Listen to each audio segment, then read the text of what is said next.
Story world. అనగనగా వెంకటాపురం అనే గ్రామం కలదు. ఆ ఊరు కరువు కాటకాలతో అల్లాడుతుంది. ఆ ఊళ్ళో రామయ్య అనే పేదవాడు నివసిస్తూ ఉన్నాడు. రామయ్య ఒకసారి అలా మంచం మీద కూర్చుని ఉండగా, ఏవండి, మీరు పట్టణానికి వెళ్ళి ఏదో ఒక పని చేసుకుని వచ్చిన డబ్బులతో తినడానికి ఏమైనా తీసుకురండి. లేకపోతే ఈ ఆకలి కడుపులతోనే మనం చావడం ఖాయం. సరే లక్ష్మి, నేను నువ్వు చెప్పినట్టే చేస్తాను. ఇప్పుడు వెళ్ళి సాయంత్రానికి తిరిగి వస్తాను. అప్పుడు ఏదైనా మనకి తినడానికి తీసుకుని వస్తానులే. సరే ఉండండి, కొంచెం గంజినీళ్ళైనా పోసుకొని వస్తాను. మీకు దారిలో ఏమైనా తినడానికి ఉండాలి కదా. అలా రామయ్య లక్ష్మి ఇచ్చిన సంచిని తీసుకొని అక్కడి నుండి అడవి మార్గం గుండా బయలుదేరి వెళ్తూ ఉండగా అతనికి ఒక స్వామీజీ కంటపడతాడు. దాహం దాహం, అయ్యో గొంతెండిపోతుంది. బాబు, నీ దగ్గర కొన్ని నీళ్లుంటే ఇచ్చి పుణ్యం కట్టుకోవయ్యా. స్వామీజీ, నా దగ్గర కొంచెం గంజి ఉంది. మీరు దాన్ని ఏమైనా సేవిస్తారా? తప్పకుండానయ్యా. ఏది అదిటివ్వు. నీకెంతో ధన్యవాదాలు బాబు. నీకు ఏం కావాలో కోరుకో, నేనది నీకు తప్పకుండా చేసి పెడతాను. మా ఊరు కరువు కాటకాలతో అల్లాడిపోతుంది. మాకు తినడానికి కూడా ఏమీ లేని పేదవాళ్ళం మేం. నేను పట్టణానికి వెళ్ళి ఏదైనా పని చూసుకుందామని ఇటువైపుగా వచ్చాను అని అనగానే స్వామీజీ కొద్దిసేపు మౌనంగా ఉండి ఇలా అంటాడు. రామయ్య, నీకు బొత్తిగా లక్ష్మీ కటాక్షం లేదయ్యా. ఇప్పుడు నువ్వు పని కోసం పట్టణానికి వెళ్ళినా ఆ పని అస్సలు కాదు. నువ్వు ఇంటికి వెళ్ళి నేనిచ్చిన బూడిదతో లక్ష్మీదేవికి పూజ చెయ్యి. నీకు ఖచ్చితంగా లక్ష్మీ కటాక్షం వస్తుంది. నా మాట నమ్ము. అదేంటి స్వామీజీ, మీకు నా పేరెలా తెలిసింది? నాకు నిజంగానే లక్ష్మీ కటాక్షం లేదా? మేము సర్వాంతర్యాములం, మాకన్నీ తెలుసు. నా మాట నమ్మి ఇప్పుడు నువ్వు వెనక్కెళ్ళడమే మంచిది. మీరు చెప్పేదంతా బాగానే ఉందయ్యా, కానీ మరిప్పుడు నేను ఇంటికి వెళ్ళాను అనుకో, నా భార్య ఈరోజు కూడా పస్తే ఉండాల్సి వస్తుంది. నువ్వు వెళ్ళే దారిలో ఒక పెద్ద పండ్ల చెట్టు ఉంది. ఆ పండ్ల చెట్టు నుండి నువ్వు కొన్ని పండ్లు తీసుకొని వెళ్ళు. అవి నీకొక 10 రోజులకు సరిపడతాయి. మీరు చెప్పేదంతా చాలా బాగుంది స్వామీజీ, కానీ ఆ లక్ష్మీదేవి పూజ ఎలా చేయాలో నాకు సరిగ్గా తెలియదు. మీరు కొంచెం వివరిస్తారా? రామయ్య, ఇప్పుడు నువ్వు ఒక లక్ష్మీదేవి చిత్రపటాన్ని తీసుకొని దానికి నేనిచ్చే బూడిదతో 10 రోజులు నిష్టగా పూజలు చెయ్యి. 11వ రోజు నువ్వు ధనవంతుడివి అవుతావు. నువ్వు ఆ ధనాన్ని మంచి పనుల కోసం మాత్రమే వాడు. సరే స్వామీజీ, మీకెన్నో వేల వేల కృతజ్ఞతలు. ఆ విధంగా రామయ్య పండ్ల మూటలను తీసుకొని ఇంటికి బయలుదేరతాడు. ఆ విధంగా రామయ్య ఇంటికి చేరుకుంటాడు. ఏంటండి, అప్పుడే వచ్చేసారు? మీరు ఇంతకీ పట్టణానికి వెళ్ళారా లేదా? అలా జరిగిన విషయం మొత్తం రామయ్య తన భార్య లక్ష్మికి చెబుతాడు. సరేనండి, మీరు చెప్పేది కూడా బాగుంది, కానీ ప్రస్తుతం ఇప్పుడు మన దగ్గర ఆ లక్ష్మీదేవి చిత్రపటాన్ని కొనే అంత డబ్బు కూడా లేదు. ఇప్పుడు మరేం చేద్దాం? నువ్వు చెప్పేది కూడా నిజమే లక్ష్మి, కానీ నేను పాపయ్య దగ్గర ప్రయత్నించనా? తన ఇంట్లో ఉంటుంది కదా, అతను ఇస్తాడేమో. ఏ దారి లేనప్పుడు గోదారే గతన్నట్టు ఇక ఆ పాపయ్య దగ్గరికే వెళ్ళండి. ఒకవేళ మీరు చెప్పినట్టే మనకు 11వ రోజు ధనం వస్తే దాంట్లో అతనికి తన పటానికి సరిపడినంత డబ్బు ఇద్దాం. అలా వెంటనే రామయ్య పాపయ్య ఇంటికి చేరుకుంటాడు. ఏంటి రామయ్య, ఇలా వచ్చావు? ఏమైనా పనా నాతో? అవునయ్యా, మీతో నాకు ఒక చిన్న పని పడింది. నాకు ఒక లక్ష్మీదేవి పటం ఇస్తానులే గాని నీకిప్పుడు దాంతో ఏం పనుంది? అని పాపయ్య అనగానే రామయ్య జరిగిన విషయం మొత్తం చెప్తాడు. దాంతో పాపయ్య, సరే, నేను నీకు తప్పకుండా లక్ష్మీదేవి పటాన్ని అయితే ఇస్తాను, కానీ దానికి అద్దం లేదు. నువ్వు అద్దం కట్టించి పూజ చేసుకో, సరేనా?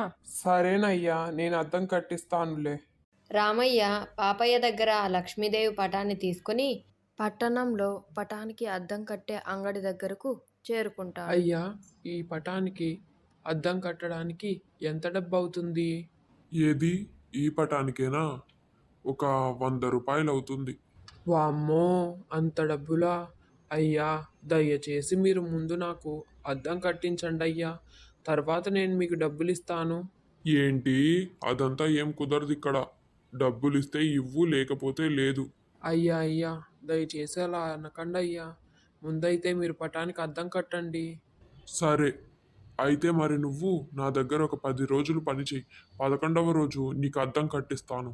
ఏమంటావు? అది అది సరేనండి అయ్యా, నేను రేపటి నుంచి వస్తాను. మీకేం పని చెయ్యాలి? నా పొలం పనులు చాలా ఉన్నాయి. వాటన్నిటినీ నువ్వే చెయ్యాలి. సరేనండి అయ్యా, మీరు చెప్పినట్లే చేస్తాను. రేపు తప్పకుండా వస్తాను. ఆ మరుసటి రోజు నుండి 9 రోజులు ఆ పటానికి అద్దం కట్టే అంగడి యజమాని దగ్గర రామయ్య పనిచేస్తాడు. 10వ రోజు రానే వచ్చింది. అరే రామయ్య, నువ్వింకా ఇక్కడికి రానవసరం లేదు. మా ముందు పాలేరు వచ్చేశాడు. నువ్వు 2 రోజుల తర్వాత మళ్ళీ 10 రోజులు రా. అదేంటయ్యా అలా అంటారు? ఈ రోజుటికి నేను 9 రోజులు మీ దగ్గర పనిచేసినట్టు అవుతుంది. ఈ విషయం మీకు తెలియదా? తెలుసు, కానీ ఇప్పుడు నువ్వు 9 రోజులు పని చేసావు. నేను కాదనడం లేదు. నువ్వు మళ్ళీ వచ్చేటప్పుడు మళ్ళీ కొత్తగా 10 రోజులు పని చేయాలి. అప్పుడే నీకు పటానికి అద్దం కట్టిస్తాను. అయ్యా అదేంటయ్యా అలా అంటారు? నీకు పటానికి అద్దం కావాలంటే మళ్ళీ 10 రోజులు రా, లేకపోతే లేదు. గొడవ చేయకుండా ఇక్కడి నుండి వెళ్ళు. అలా ఆ వ్యక్తి భయపెట్టడంతో రామయ్య ఏమీ చేయలేక మోసపోయానని తెలుసుకుని అక్కడి నుండి వెళ్ళిపోతాడు. ఆ విధంగా రామయ్య బాధగా ఇంటికి చేరుకుంటాడు. జరిగిన విషయం మొత్తం లక్ష్మికి చెబుతాడు. అయ్యో, ఇప్పుడేం చేద్దామండి? అదే లక్ష్మి, నాకు ఏమీ అర్థం కావడం లేదు. సరేనండి, జరిగిందేదో జరిగిపోయింది. ఇప్పుడు మీ స్నేహితుడు వీరయ్య ఉన్నాడు కదా, అతని దగ్గరికి వెళ్ళి కొంత సహాయం అడగండి. అబ్బా, సమయానికి బాగా గుర్తు చేశావు. నేను ఇప్పుడే వాడి దగ్గరికి వెళ్తాను.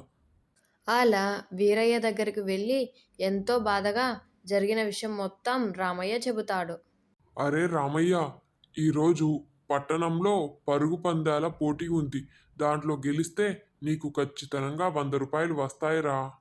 అవునా? నువ్వు చెప్పేది నిజమేనా?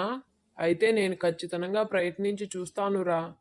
అలా రామయ్య పట్టణంలో పరుగు పందాల పోటీకి బయలుదేరుతాడు. రామయ్య ఆ పోటీలో పాల్గొని మొదటి బహుమతి గెలుస్తాడు. ఆ వచ్చిన డబ్బులు తీసుకొని లక్ష్మీదేవి పటానికి అద్దం కట్టించి రామయ్య ఇంటికి చేరుకుంటాడు.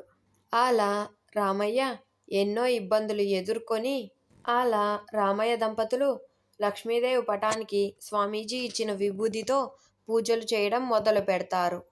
అలా 10 రోజులు గడిచిపోతాయి. ఏవండి, మీరు 10 రోజుల తర్వాత మన జీవితంలో కొంచెమైనా మార్పు వస్తుందని చెప్పారు, కానీ నాకు అలా ఏమీ అనిపించడం లేదండి. నాకు ఆ రోజు స్వామీజీ చాలా బలంగా చెప్పారు.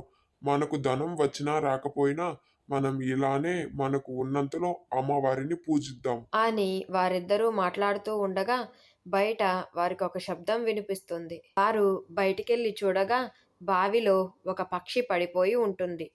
అయ్యో, బావిలో పక్షి పడిపోయిందండి, దాన్ని మీరు కాపాడండి.